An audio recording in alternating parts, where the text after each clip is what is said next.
I didn't know their names. I'd never heard their voices. I didn't even know them by sight, strictly speaking, for their faces were too small to fill in with identifiable features at that distance. Yet, I could have constructed a timetable of their comings and goings, their daily habits and activities. They were the rear window dwellers around me. Sure, I suppose it was a bit like prying. Could have even been mistaken for the fevered concentration of a peeping Tom. That wasn't my fault. That wasn't the idea. The idea was, my movements were strictly limited just around this time. I could get from the window to the bed, and from the bed to the window, and that was all. The bay window was about the best feature my rear bedroom had in the warm weather. It was unscreened, so I had to sit with the light out, or I would have had every insect in the vicinity on me. I couldn't sleep because I was used to getting plenty of exercise. I'd never acquired the habit of reading books to ward off boredom, so I hadn't that to turn to. Well, what should I do? Sit there with my eyes tightly shuttered? Just to pick a few at random, straight over in the window square, there was a young Jir couple, kids in their teens, only just married. It would have killed them to stay home one night.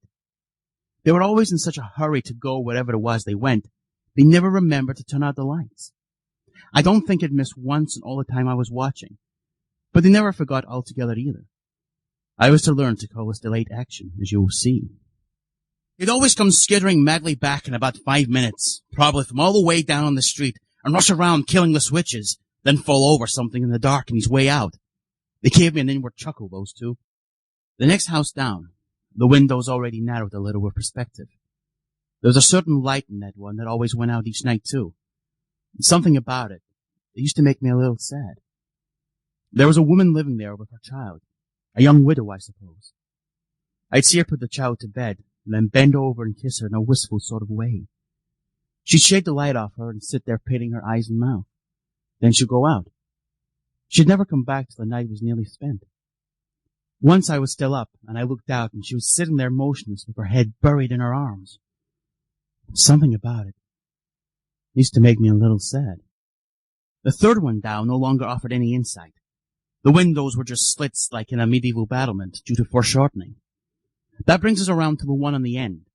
In that one, frontal vision came back full depth again, since it stood at right angles to the rest, my own included, sealing up the inner hollows all these houses backed on.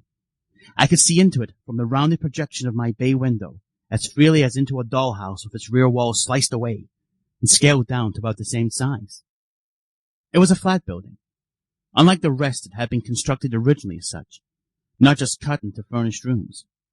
It topped them by 2 stories and had rear fire escapes to show for this distinction. But it was old, evidently hadn't shown a profit. It was in the process of being modernized. Instead of clearing the entire building while the work was going on, they were doing it, a flat at a time, in order to lose as little rental income as possible. Of the 6 rearward flats it offered to view, the topmost one had already been completed, but not yet rented. They were working on the 5th floor one now, disturbing the peace of everyone all up and down the inside of the block with their hammering and sawing. I felt sorry for the couple in the flat below. I used to wonder how they stood it with that bedroom going on above their heads. To make it worse, the wife was in chronic poor health too. I could tell that even at a distance by the listless way she moved about over there, remained in her bathrobe without dressing. Sometimes I'd see her sitting by the window, holding her head. I used to wonder why he didn't have a doctor in to look her over, but maybe they couldn't afford it. He seemed to be out of work. Often their bedroom light was on late at night behind the drawn shade, as though she were unwell and he were sitting up with her. On one night in particular, he must have had to sit up with her all night. It remained on until nearly daybreak. Not that I sat watching all that time, but the light was still burning at 3 a.m. when I finally transferred from chair to bed to see if I could get a little sleep myself. And when I failed to, and hopscotched back around dawn, it was still peering wanly out behind the tan shade. Moments later, with the first brightening of day, it suddenly dimmed around the edges of the shade, and then shortly afterward, not that one, but a shade in one of the other rooms, for all of them alike had been down, went up, and I saw him, standing there looking out. He was holding a cigarette in his hand. I couldn't see it, but I could tell it was that, by the quick, nervous little jerks with which he kept putting his hand to his mouth, and the haze I saw arising around his head. Worried about her, I guess. I didn't blame him for that. Any husband would have been. She must have only just dropped off to sleep after a night-long suffering. And then in another hour or so, at the most, that sawing of wood and clattering of buckets was going to start in over them again. Well, it wasn't any of my business, I said to myself. But I really ought to get her out of there, if I had a new wife in my hands. He was leaning slightly out, maybe an inch past the window frame, carefully scanning the back faces of all the houses abutting on the hollow square that lay before him. You can tell even at a distance when a person is looking fixedly. There's something about the way the head is held, and yet his scrutiny wasn't held fixedly to any one point. It was a slow, sweeping one, moving along the houses on the opposite side from me first. When it got to the end of them, I knew it'd cross over to my side and come back along there. Before it did, I withdrew several yards inside my room, to let it go safely by. I didn't want him to think I was sitting there prying into his affairs. There was still enough blue nightshade in my room to keep my slight withdrawal from catching his eye. When I returned to my original position a moment or two later, he was gone. He had raised two more of the shades. The bedroom one was still down. I wondered vaguely why he had given that peculiar, comprehensive, semicircular stare at all the rear windows around him. There wasn't anyone at them at such an hour. It wasn't important, of course. It was just a little oddity. It failed to blend in with his being worried or disturbed about his wife. When you're worried or disturbed, that's an internal preoccupation. You stare vacantly at nothing at all. When you stare around you in a great sweeping arc at windows, that betrays external preoccupation, outward interest. One doesn't quite jibe with the other. To call such a discrepancy trifling is to add to its importance. Only someone like me, stewing in a vacuum of total idleness, would have noticed at all. The flat remained lifeless after that, as far as could be judged by its windows. He must have either gone out or gone to bed himself. 3 of the shades remained at normal height. The one masking the bedroom remained down. Sam, my day houseman, came in not long after that with my eggs and morning paper, and I had that to kill time with for a while. I stopped thinking about other people's windows and staring at them. The sun slanted down on one side of the hollow oblong all morning long, then shifted over to the other side for the afternoon. Then it started to slip off both alike, and it was evening again. Another day gone. The lights started to come on around the quadrangle. Here and there a wall played back, like a sounding board.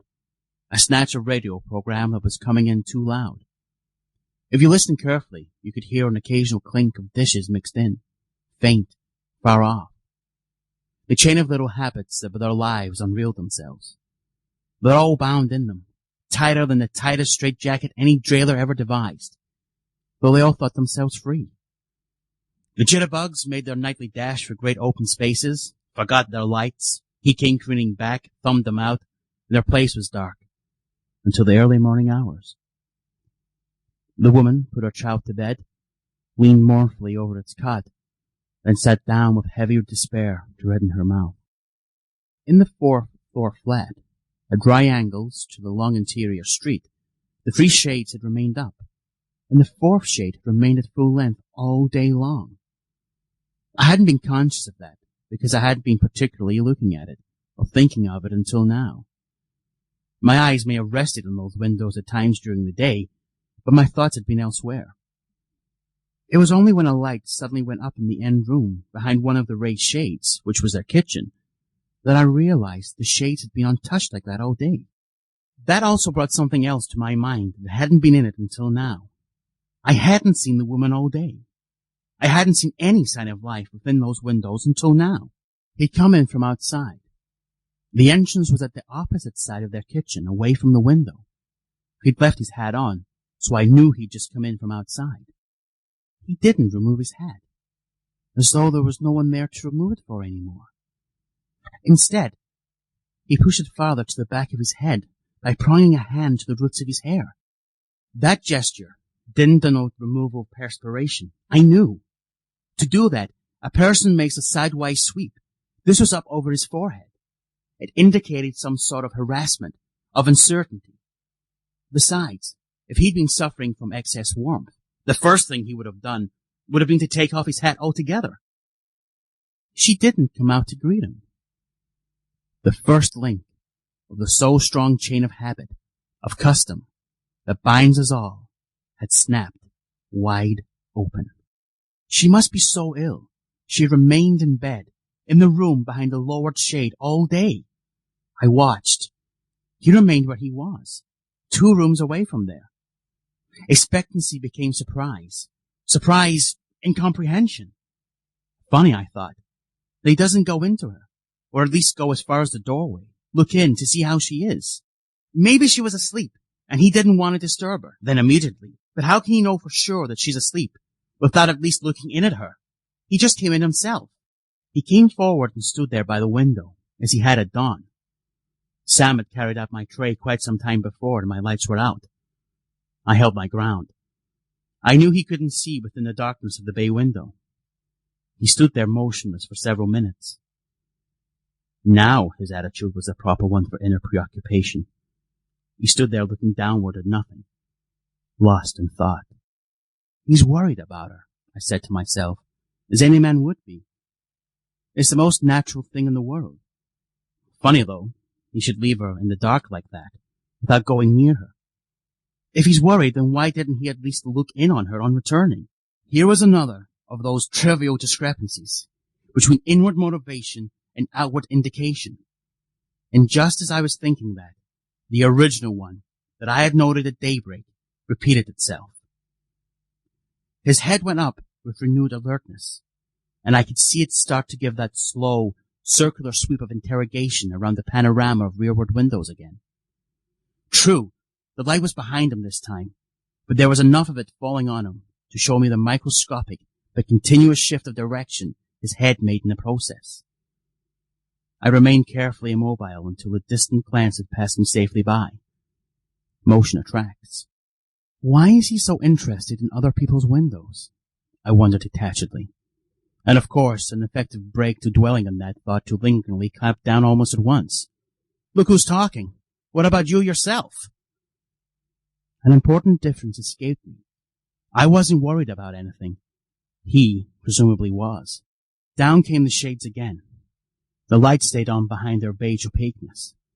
But behind the one that had remained down all along, the room remained dark.